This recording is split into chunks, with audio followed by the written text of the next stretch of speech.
Good evening, dear viewers, and welcome to a new episode of the Daily Debate. I'm your host for tonight, Mohammed Abdurrahim. We will start this edition of the Daily Debate by two of our top stories here for this Thursday.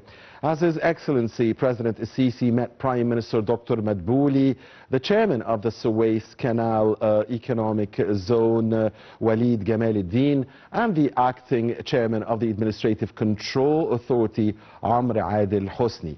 Presidential spokesman Councillor Ahmed Fahmi said Madbouli presented efforts to activate the work of the new government and to undertake its portfolios as well as implementing the targets included in its action plan, particularly in the economic and investment domains. The President gave directives to offer the necessary facilitations to attract investments to the zone, so as to ensure its economic sustainability and remove administrative obstacles facing investors. The President also stressed the central role of expanding the industrial base and its localization as a strategic objective of the state and a key path to achieve development and progress.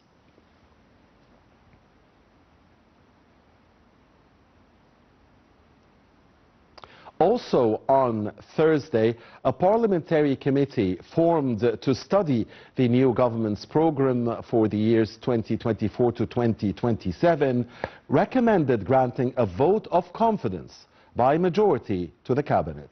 The parliament, headed by Hanafi El-Gibali, convened a plenary session on Thursday to discuss the report, with the government seeking a vote of confidence.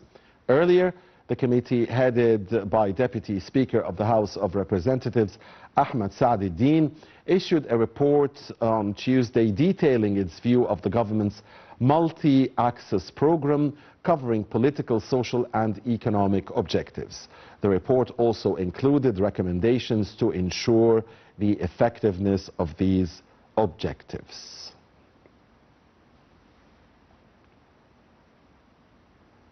Those were our top stories for this edition of the Daily Debate. Now to our main topic here for tonight, as we'll be discussing the building of the Egyptian human being, one of the main goals and objectives of the state's strategic goals. We'll be looking at it's a top priority for the new cabinet in the era of the new republic. So we'll be discussing this very important issue here tonight, and we have the great pleasure to be accompanied by our dear guest, Dr. Neveen Nakhla, the Professor of Strategic Management. A very good evening to you, Dr. Neveen. Always a great pleasure, really, to have you with us. Good evening. I'm very honored. Thank you, Dr. Neveen, very much. Allow us, please, Dr. Neveen, and dear viewers, as always, first to watch a report about our main topic for tonight. And it is one of the main priorities, again, of the state, the new cabinet in the era of the new republic, the building of the Egyptian human being and taking care of the Egyptian human capital.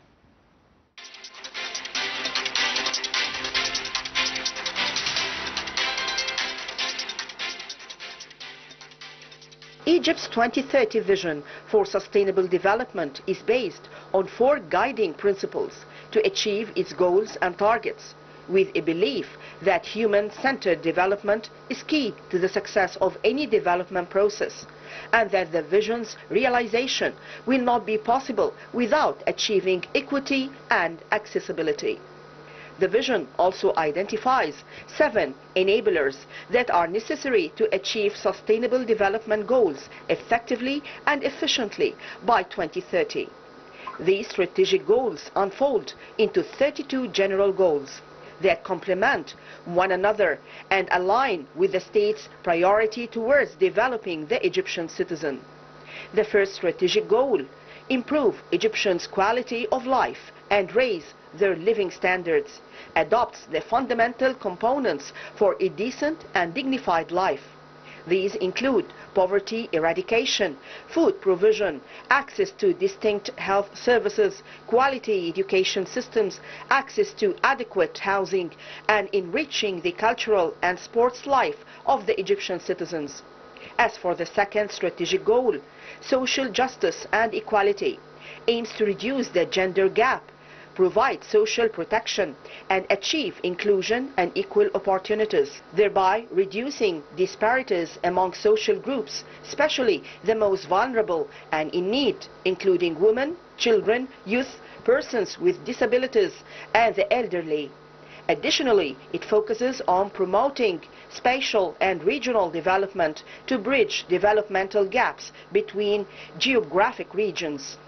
The third strategic goal, integrated and sustainable environmental system, focuses on adhering to the global development model that emphasizes the preservation and effective management of natural resources, maintaining their biodiversity and preventing their unjust exploitation. Regarding the economic perspective, the fourth strategic goal, diversified, knowledge-based and competitive economy, embodies the economy's capacity to generate revenue, manage resources, and create job opportunities.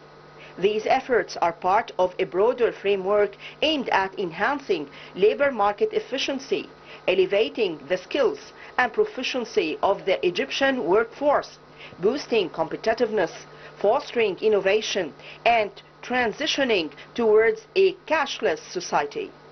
As for the fifth strategic goal, well-developed infrastructure, recognize the significance of ensuring basic and adequate services, including energy, electricity, water, and sanitation.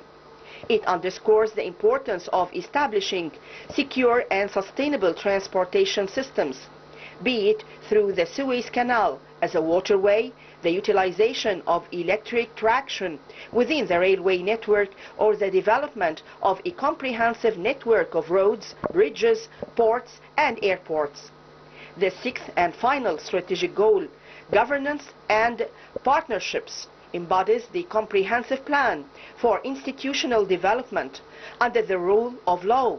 It ensures the participation of all parties in the decision-making process at both the national and local levels, within a legislative and institutional framework that fosters transparency and accountability, thereby combating corruption and improving citizen services.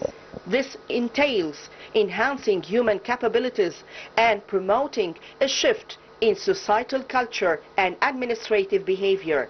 Furthermore, this goal endeavors to uphold overall security and stability while strengthening partnerships between Egypt and various countries, as well as relevant international, regional organizations and development partners.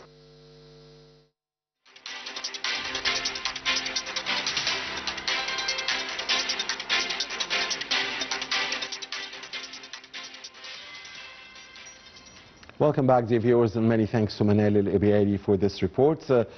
You're still watching the daily debate here on Nile TV with Dr. Neveen Nakhla, the Professor of Strategic Management. Dr. Neveen, so Egypt's 2030 vision for sustainable development is based on 4 principles, the first of which, or these principles, all of them really, are centered on human development, yes. And the fact that the realization of human development cannot be achieved without equity and accessibility. What can you tell us about that vision and the importance of focusing on human development? First of all, we want to congratulate the new cabinet and all the new ministers and the lovely choice of a group of completing each other ministries.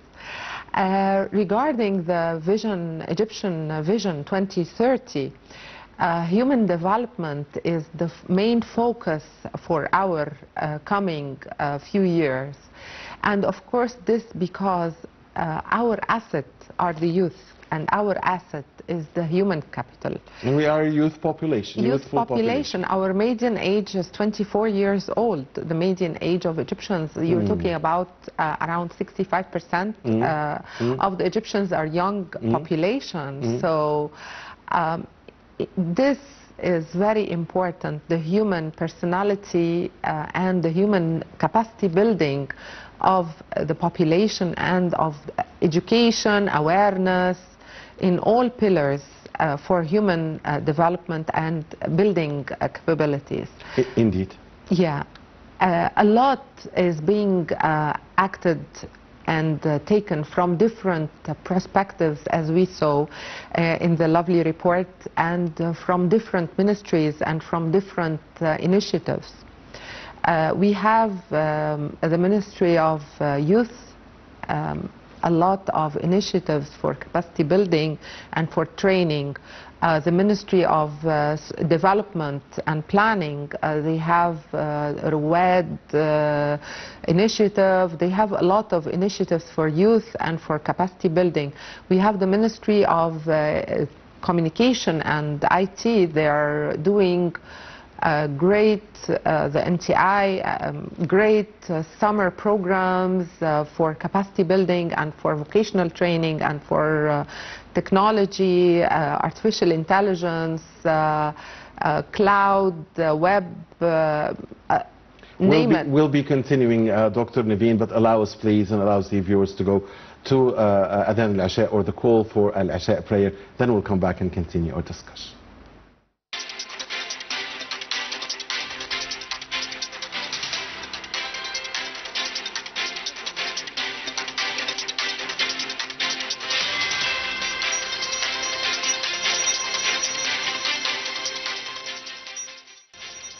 Right, welcome back, dear viewers. Thanks for staying with us. That was the call for the night-time prayer, or al-Isha prayer. We're back here in the daily debate discussing one of the most important goals and priorities of the Egyptian state, and that is the development of the human being. And we discussed with our dear guest, Dr. Neveen Nakhla, the Professor of Strategic Management, some of the strategic goals for this program that included improving the Egyptians' quality of life and raising their living standards. That was before the Adhan. Now we're continuing. So, Dr. Neveen, obviously when we talk about the human development, it has a lot of parameters, a lot of axes and dimensions. So one of them is a strategic goal, as described in the state's vision, is the Egyptians' quality of life and raising their living standards. And we're talking here about services in all sectors. Of course, and we saw this, that the new houses,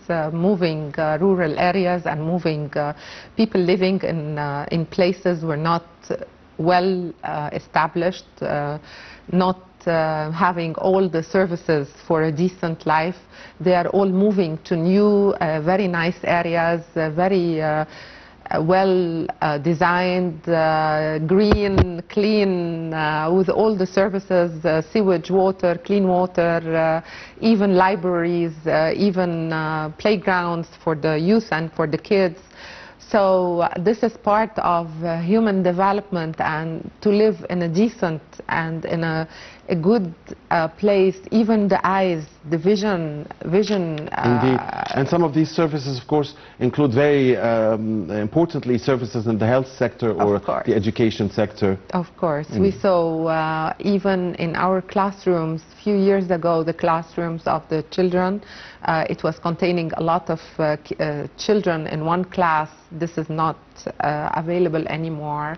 Hospitals everywhere, if not a big hospital, polyclinics and small health services areas, all the services, even the governmental places like the post office, insurance places, the licenses for anything. It's a lot of new hubs are there ready for servicing the customer and the population of this area. Indeed. That's alongside, of course, digitalizing many of the services. Dr. Neveen, another strategic goal in the development of the human being is social justice and equality and reducing the gender gap.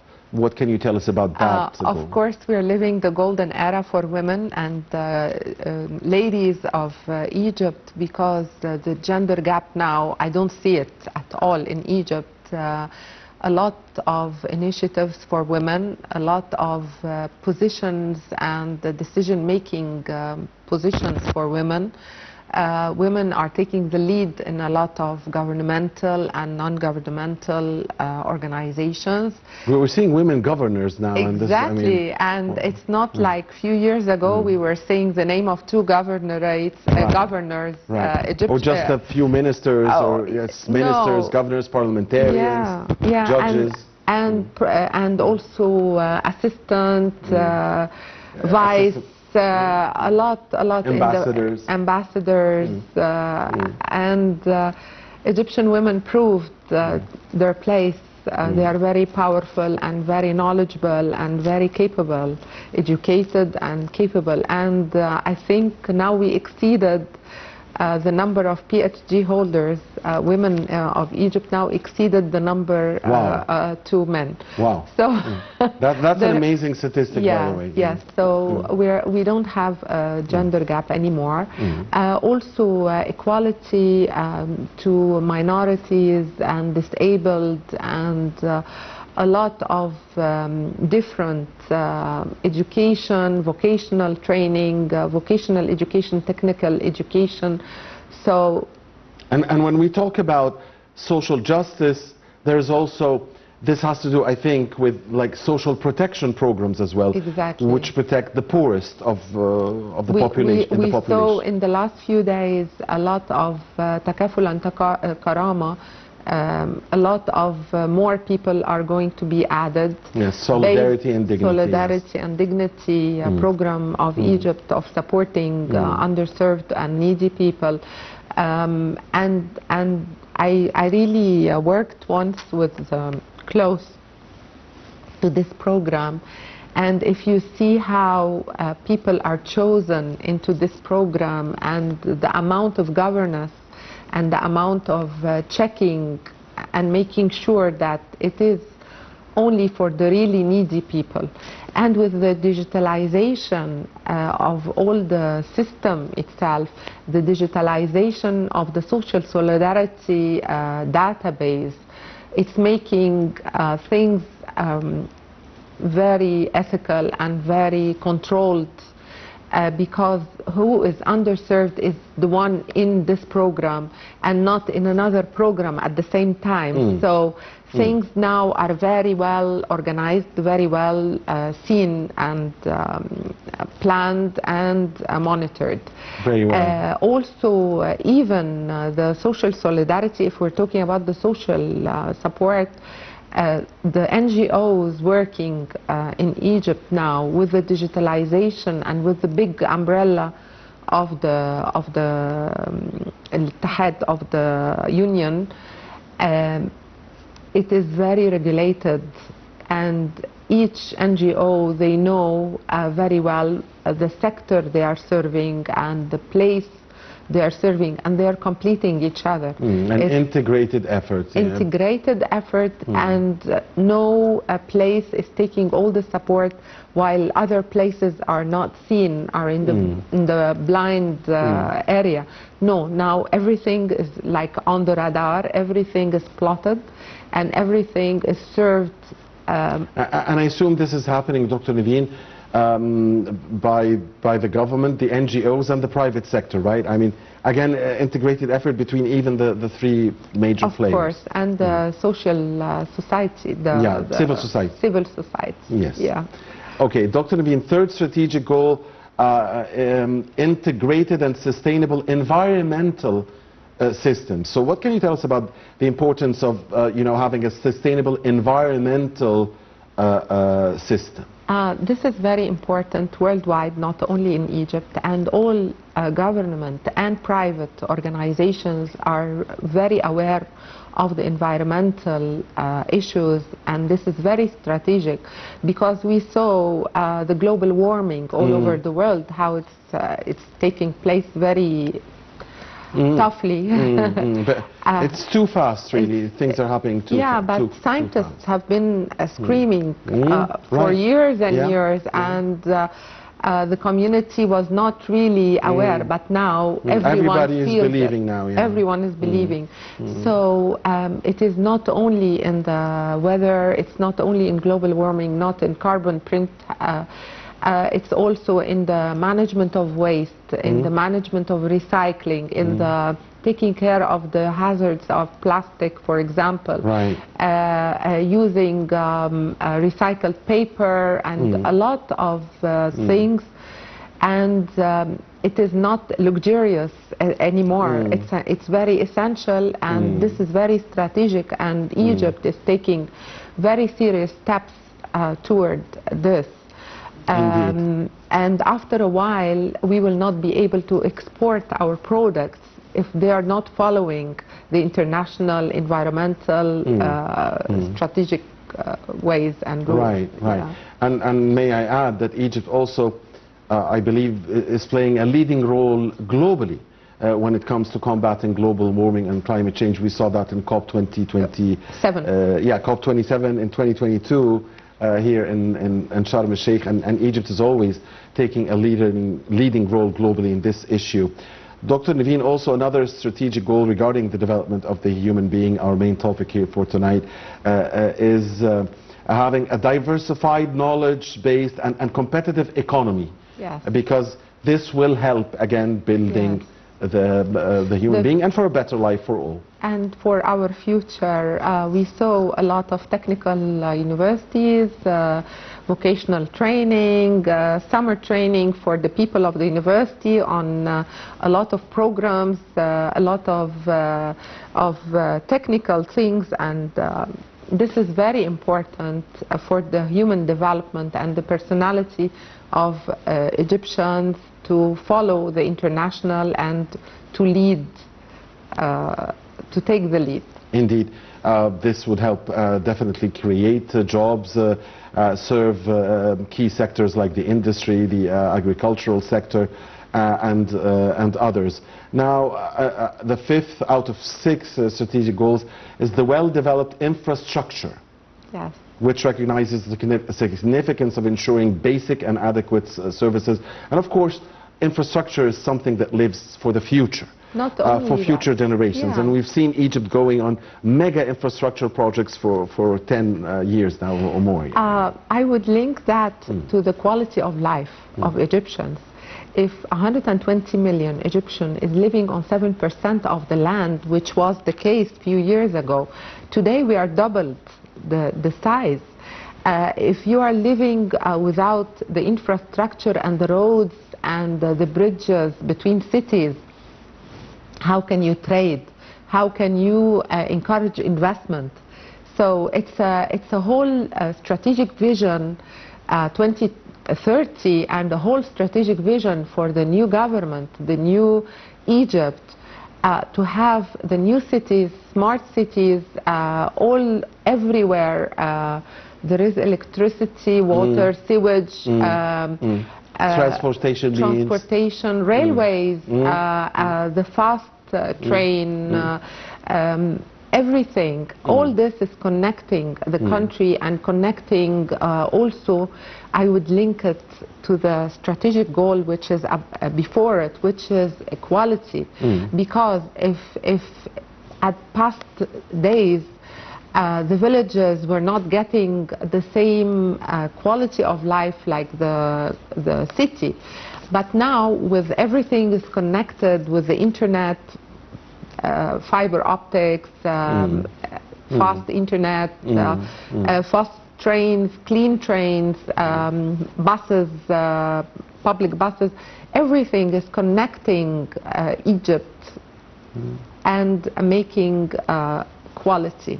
Indeed, Dr. Neveen, and it's amazing how all of these goals are connected and interconnected. Yes. Because I can also link it to the prior goal about a competitive economy. Or surely, when you said that spending on infrastructure would facilitate trade, this would definitely boost the economy, create jobs, and make for a competitive economy. So this is these goals are all interconnected. The sixth and final strategic goal here, according to the state's vision, concerns governance and partnership. What can you tell us about these two key terms, really, and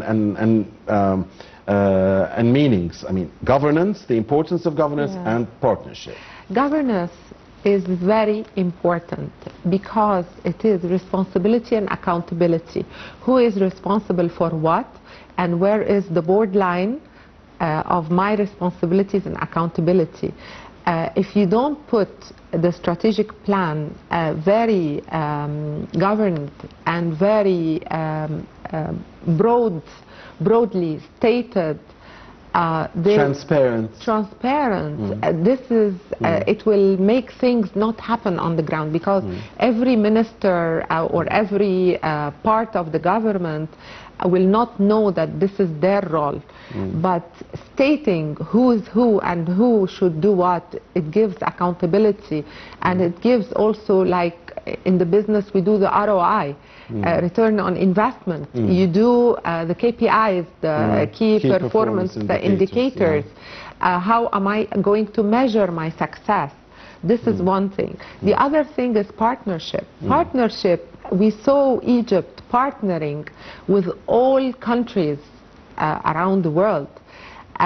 We had, without naming names of countries, we had in the past week a lot of countries, either presidents or first ladies or ministers or prime ministers.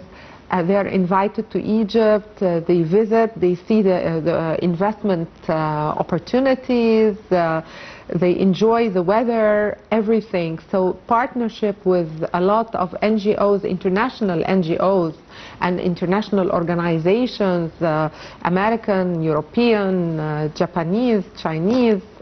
I mean, this is partnership. This is East and West, yes. East and West, and we saw our partnership with Africa.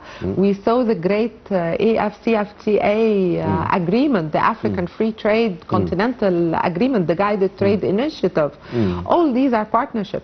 Not only partnership internationally, but we saw the partnership of organizations, private and NGOs and governmental, hand in hand. When you know the goal and you know the way you are going to go for, everyone is going on the same road, everyone is going on the same direction. Indeed. Dr. Neveen and dear viewers, let's watch another report which is connected with our topic here for tonight, and one of the strategic goals of the state's vision concerning human development is, of course, social justice and equality and a decent life for all, and nothing better to talk about that than the presidential initiative, the Decent Life Initiative, a project for the 21st century.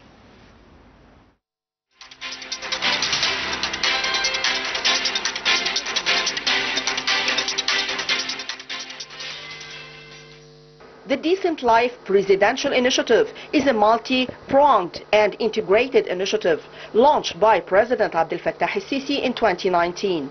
The initiative aims at improving the living conditions and daily life of Egyptian citizens within a framework of integration and unity of efforts among the state institutions, private sector entities, civil society and development partners in Egypt. The initiative also aims to provide an integrated package of services, including various aspects of health, social and living conditions. It is a huge shared responsibility among these different parties to provide a decent life to Egyptian citizens, especially vulnerable groups.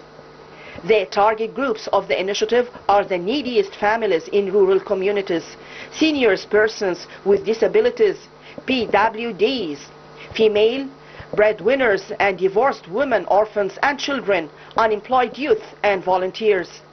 Pillars of work focus on decent housing, improving the quality of housing, building roofs, building housing complexes in the poorest villages, and bringing water, sewage, gas and electricity to the homes.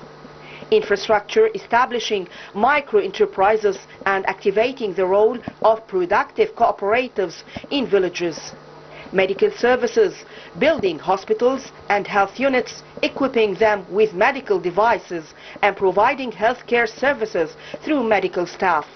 Educational services, building and equipping schools and nurseries, providing educational services through professional teachers and providing literacy courses.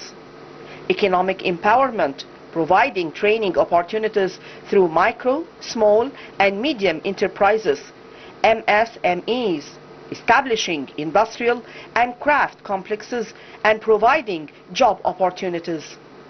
Social service interventions and human development, including building the human being, targeting families, children, women, PWDs, seniors, and launching awareness-raising initiatives. Environmental interventions, including collecting garbage and exploring new ways to recycle it.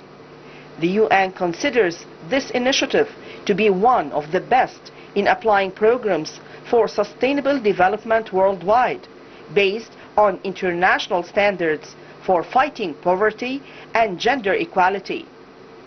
Mahmoud Mohideen, World Bank Group Senior Vice President for the 2030 Development Agenda, said in a video aired at the event, "There are already more than 20 presidential initiatives that target health and education, as well as other issues under the umbrella of the Decent Life Initiative."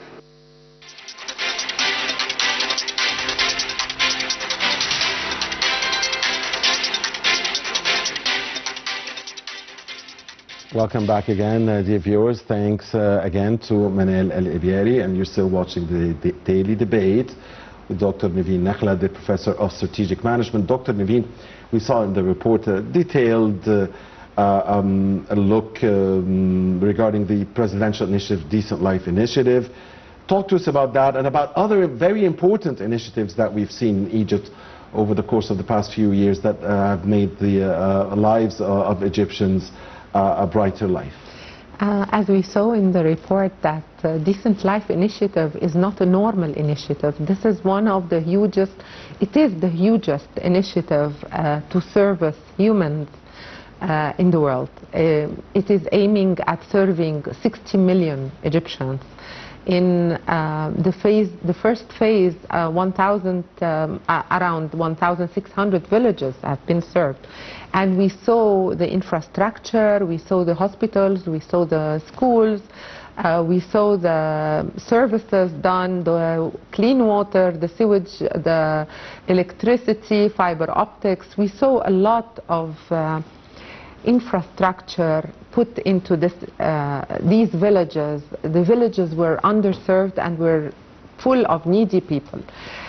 We saw also through this initiative a lot of preparations and a lot of organizations of servicing the human living in these villages and in these targeted areas. We saw a lot of cooperation between a lot of organizations. And one of the favorite and one of the most important initiatives related to the Decent Life Initiative is the initiative of Egyptian Family Development Initiative. And this one is focusing on women, focusing on children, focusing on youth, and targeting like 5 big pillars for this initiative. The first pillar is women economical development, and they took the women from the age of 18 to 40, building capacity to around 2 million women, economic training and vocational training. Yes.